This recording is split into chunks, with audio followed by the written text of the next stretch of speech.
So I wrote all the operands that we did in class on my equation sheet, and this is very similar to the one where we had 3 input voltages, and even though it is, it's not, I can't rewrite it the same way.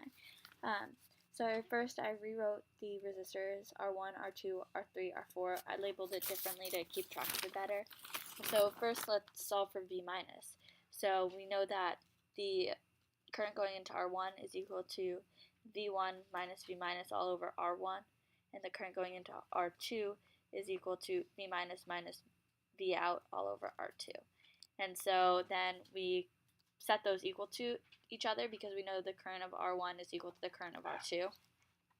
And then we rearrange this equation to solve for V minus. So we get V minus is equal to R1, R2 all over R1 plus R2 times V1 all over R1 plus V out all over R2. Then we can solve for V plus in the same way.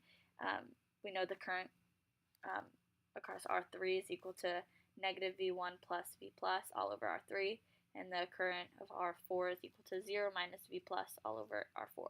And because the current of R3 is equal to the current of R4, we set those equations equal to each other, and we algebraically solve for V plus, which is equal to V2 plus times the R3, R4 all over R3 times R4 plus R3.